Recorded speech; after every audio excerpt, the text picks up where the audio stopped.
वेतन आयोग के नोटिफिकेशन के बीच 16वें वित्त आयोग की रिपोर्ट तैयार हो गई है। आयोग के चेयरमैन अरविंद पनगड़िया ने ये रिपोर्ट राष्ट्रपति द्रौपदी मुर्मू को सौंप दी है। हेलो फ्रेंड, कैसे हैं आप सब लोग। आई होप आप सब लोग बहुत बढ़िया हो। मैं क्या सैनी के आर आप सभी का स्वागत करता हूं। दोस्तों 8वें वेतन आयोग के रिगार्डिंग लेटेस्ट अपडेट लेकर आया हूं, जो दोस्तों 60% डीए और डीआर आपका मर्ज होगा और इसी से आपका बनेगा फिटमेंट फैक्टर। अब जो है फिटमेंट फैक्टर कितना आपका रहने वाला है, जैसे कि आप सभी दोस्तों को पता है 1 जुलाई 2025 से डीए और डीआर आपका 58% मिल रहा है। लास्ट डीए और डीआर की जो किस्त है 1 जनवरी 2026 से लगने वाला डीए और डीआर है और एआईसीपी इंडेक्स के आंकड़े अक्टूबर महीने के कल जारी हो गए थे। उनके आधार पे आपका डीए और डीआर जो 1 जनवरी 2026 से लगने वाला है वो 2% यहाँ पे बढ़ोतरी उसमें नजर आ रही है। तो ऐसे में अब टोटल जो आपका 60% डीए और डीआर पहुंच जाता है 1 जनवरी 2026 तक। तो ऐसे में इसी से आपका फिटमेंट फैक्टर तय होगा। देखिए मैं ऑनलाइन डीए कैलकुलेटर के माध्यम से भी आपको बता देता हूँ। यहाँ पे ये है ऑनलाइन डीए कैलकुलेटर। यहाँ से देखेंगे दोस्तों अक्टूबर महीने के जो आंकड़े 147.7 यानी 0.4 की बढ़ोतरी हुई है।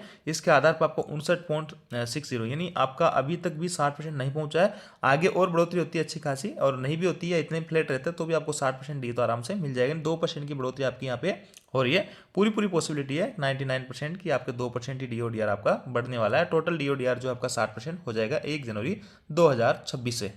इसके अलावा दोस्तों वित्त मंत्री श्रीमती निर्मला सीतारमण जी से यहाँ पे बहुत इंपॉर्टेंट सवाल किए गए हैं और संसद में इनका जवाब पेश किया जाएगा 2 दिसंबर को। यहाँ पे फैसला जो है आपका डीए डीआर है, टीओआर है, टर्म ऑफ रेफरेंस है, ओपीएस है और पेंशन डिवीजन के ऊपर यहाँ पे सवाल जवाब किए गए हैं और इनका जो जवाब है 2 दिसंबर को संसद में मिलने वाला है। क्या कुछ अपडेट है सारी कुछ इस वीडियो में बात करेंगे। बाकी देखिए दोस्तों यहाँ पे मैं आपको बताता हूँ कि फिटमेंट फैक्टर जो आपका बनता है उस पर थोड़ी सी चर्चा करते हैं।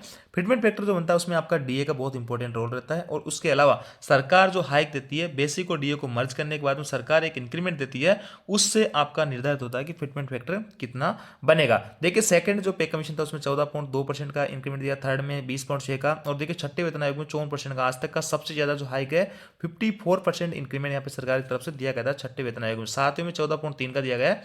तो ऐसे में पूरी तरीके से डिपेंड करेगा फिटमेंट फैक्टर आपका कि सरकार ये इंक्रीमेंट कितना दे। फिर भी मैं आपको थोड़ी सी कैलकुलेशन करके यहाँ पे बता देता हूँ। देखिए दोस्तों यहाँ पे अभी आपका डीए जो है 60% पहुंच चुका है। बेसिक आप मान लेते हैं 100 रुपए हैं और 60 रुपए उस पर डीओ डीआर हो गया। टोटल जोड़ेंगे 160 हो गया, 100 का डिवाइड करेंगे तो 1.60। ये आपका बेसिक और डीए को जोड़ने पे आपका मर्ज करने पे फैक्टर बन गया। अब सरकार इसके ऊपर इंक्रीमेंट कितना देती है, मोस्टली कयास लगाया जा रहा है कि 20 से 30% इंक्रीमेंट आपको मिलेगा। 20% का अगर इंक्रीमेंट इस पे दिया जाता है तो 0.32 आएगा और 0.32 को इसमें ऐड करेंगे तो 1.92 फैक्टर आ जाएगा। और 1.92 जो फैक्टर है आपका जितना भी बेसिक है अभी वर्तमान में उसको इससे मल्टीप्लाई कर लेंगे और तो आपकी नई बेसिक यहाँ पे आ जाएगी। तो लगभग डबल आपकी बेसिक यहाँ पे हो जाएगी। 25% इंक्रीमेंट मिलता है तो आपका 2 हो जाएगा फिटमेंट फैक्टर, और 30% इंक्रीमेंट मिलता है तो 2.08 हो जाएगा। और मोस्ट प्रोबेबली चांस है तीनों में से कोई ना कोई फैक्टर आपको यहाँ पे देखने को मिलेगा। तो आपकी बेसिक जो है लगभग डबल होने वाली है। डीए और डीआर जो है पे कमीशन जब भी लागू होता है तो वो 0 हो जाएगा और 1 जुलाई 2026 से आपका नया डीए और डीआर बढ़ी हुई बेसिक के ऊपर लगने लग जाएगा और एचआरए वगैरह सारे कुछ रिवाइज यहाँ पे हो जाएंगे, सारे कुछ भत्ते वगैरह। तो लॉन्ग टर्म में आपको अच्छा खासा फायदा यहाँ पे रहने वाला है। तो देखते हैं पे कमीशन में कितना जो है यहाँ पे इंक्रीमेंट सरकार के द्वारा दिया जाता है। देखिए दोस्तों 8वें वेतन आयोग का जो यहाँ पे गजट नोटिफिकेशन जारी हुआ था उसमें कई सारे संशय बने हुए। एक तो उसमें जो है यहाँ पे डेट नहीं दी गई कि कब से ये इफेक्टिव होगा, कब से इंप्लीमेंट होगा, क्योंकि पिछले जितने पे कमीशन थे उनमें सब में डेट थी कि इस डेट से लागू होगा। तो 1 जनवरी 2026 उसमें कहीं भी मेंशन नहीं है। दूसरा पेंशन के लिए वहाँ पे कुछ अलग वर्ड यूज किए गए, तो इसमें पेंशन को भी एक तरीके से चिंता का विषय बना हुआ कि हमारी पेंशन जो है बढ़ेगी या नहीं बढ़ेगी। इन सभी सवालों को लेकर वित्त मंत्री जी से जो है सवाल किए गए। देखिए एट पे कमीशन पेंशन बढ़ेगी या नहीं, 2 दिसंबर को 3 सवालों के जवाब देंगे वित्त मंत्री। दूर करेगी कंफ्यूजन, जो कंफ्यूजन बना हुआ है उसको दूर किया जाएगा। और ये अपडेट देखिए 28 नवंबर को 9:18 यानी कल की ही डेट का ये अपडेट है। कल की डेट में वेबसाइट पे डाली गई खबर।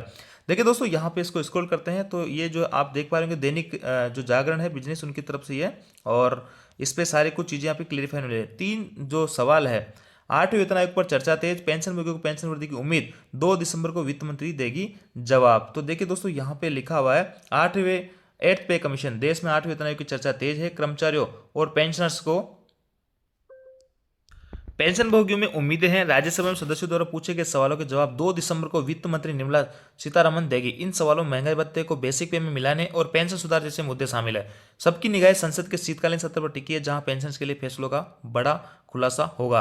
आगे देखिए दोस्तों, 8वें वेतन आयोग का पेंशन बढ़ेगी या फिर नहीं बढ़ेगी, इसमें आपको कई सारी चीजें देखने को मिलेगी। देश में 8वें वेतन आयोग की चर्चा तेज है। कर्मचारी पेंशन की उम्मीद है कि वेतन आयोग लागू होते ही उनकी सैलरी और पेंशन बढ़ जाएगी। हालांकि 3 नवंबर को टर्म ऑफ रेफरेंस का नोटिफिकेशन जारी होने के बाद से ही कई सवाल उठने लगे हैं। पेंशन भोगियों के मन में सवाल है कि क्या 8वें सेंट्रल पे कमीशन के जरिए केंद्र सरकार उनकी पेंशन बढ़ाने जा रही है।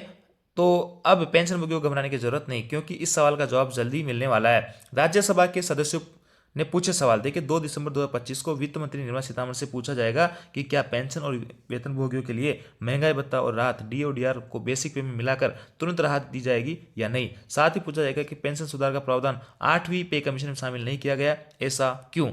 आगे देखिए दोस्तों, और स्क्रॉल करते हैं तो आपके सामने सारी कुछ चीज़ें खुल के आएगी सामने। ये सवाल राज्यसभा के सदस्य जावेद अली खान राज्यसभा एमपी है, और यहाँ पे जो रामजिलाल सुमन है जो एमपी है ने किया। इसे 8वें वेतन आयोग के लिए टर्म ऑफ रेफरेंस वो पेंशन नीति के संदर्भ में उठाया गया था। वित्त मंत्री के सामने जो 3 सवाल रखे गए हैं। पहला सवाल है, क्या सरकार ने हाल ही में 8वें सेंट्रल पे कमीशन के गठन की अधिसूचना जारी की है। यह आप सभी लोगों को पता ही है, हो गई है 3 नवंबर को। यदि हाँ तो उसकी विस्तृत जानकारी टर्म ऑफ रेफरेंस यहाँ पे विवरण दीजिए, क्योंकि गजट नोटिफिकेशन शॉर्ट में जारी हुआ था तो इसको यहाँ पे विस्तृत रूप से टर्म ऑफ रेफरेंस जारी करने को लेकर इनसे सवाल किया। पहला, क्या केंद्र सरकार की कर्मचारी पेंशन को त्वरित राहत प्रदान करने के लिए मौजूदा डीओडीआर को बेसिक पे के साथ मर्ज करने जा रही है। अगर हाँ तो उसके विवरण क्या है, यदि नहीं तो उसके पीछे कारण क्या है। जैसे कि आप सभी लोगों को पता है 18 महीने का यहाँ पे समय लगेगा रिपोर्ट आने में पे कमीशन की, उसके बाद में 5 महीने इंप्लीमेंट होने में लगेंगे, तो पूरा 2 साल यहाँ पे लगने वाला है। तो ऐसे में यहाँ का कहना है कि क्या तुरंत प्रभाव से कोई ना कोई राहत यहाँ पे सरकार की तरफ से दी जाएगी, क्योंकि बाद में जो भी फैक्टर वगैरह आएंगे वो सारी कुछ चीज़ें कैलकुलेशन हो जाएगी। लेकिन अभी तुरंत प्रभाव से कोई राहत यहाँ पे दी जाएगी क्या, बेसिक और डीए को मर्ज किया जाएगा या नहीं किया जाएगा। तो देखिए बेसिक और डीए आपका 60% जो डीए बड़ा है ये तो मर्ज होना ही होना है। इस पर सरकार इंक्रीमेंट देके कैसे फिटमेंट फैक्टर आएगा वो मैंने आपको बता ही दिया है।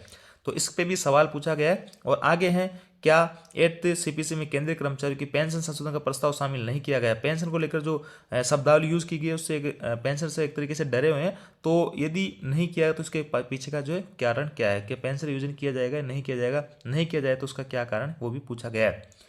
इसमें दोस्तों कर्मचारी पेंशन की चिंता 8वें वेतन आयोग का गठन हो चुका है, तो इसका अध्यक्ष नामित हो चुका। आयोग अपनी रिपोर्ट अगले 18 महीने में दे सकता है। लेकिन पेंशनर्स और कर्मचारियों के लिए चिंता अब यही है कि पेंशन की दर और राहतों में कोई बदलाव होगा। इधर सभी जो कर्मचारी यूनियन और पेंशन समूह टीओआर में पेंशन सुधार का स्पष्ट उल्लेख न होने पर नाराजगी जताई है। उनका कहना है कि अगर डीओडीआर का विलय बेसिक पे में हो जाए तो पेंशन के लिए तत्काल राहत मिलेगी। वहीं यदि पेंशन सुधार नहीं हुआ तो पुरानी पेंशन दरों से गुजरना होगा। तो ऐसे में इन सभी सवालों के जवाब मिलने वाले हैं 2 दिसंबर को। तो देख लें क्या जवाब यहाँ पे मिलते हैं निर्मला सीतारमण जी की तरफ से। तो दोस्तों आपने देखा टीओआर को लेकर है, टर्म ऑफ रेफरेंस को विस्तृत जानकारी मांगी है। डीओडीआर के मर्ज को त्वरित रूप से यहाँ पे जो लाभ देने की बात की जा रही है, और पेंशन के लिए पेंशन रिवीजन किस हिसाब से की जाएगी वो है, और इफेक्टिव डेट क्या रहने वाली है, इसकी पे कमीशन कब से लागू होने वाला है, ये सब चीज़ें यहाँ पे पूछी गई है। इसके अलावा दोस्तों देखिए ये जो 10 मांगे हैं ये भी यूनियनों के द्वारा की जा रही है, और इसको लेकर आंदोलन भी करने की यहाँ पे डेट्स जारी कर दी गई है, इस पर ऑलरेडी मैंने आपको वीडियो बना के बता दिया। तो ये 10 जो है मांगे इस पे रहने वाली है, जिसमें 18 महीने का डीडीआर जो फ्रीज कर रखा था कोविड के दौरान उसको भी रिलीज करने की बात की जा रही है, और कई तरह की तमाम चीज़ें इसमें ये डिमांड की गई है। तो देखते हैं क्या कुछ रहता है, सरकार कौन सी चीज़ें मानती है कौन सी नहीं मानती है, ये समय आने पर ही सारी कुछ चीज़ें क्लियर हो पाएगी।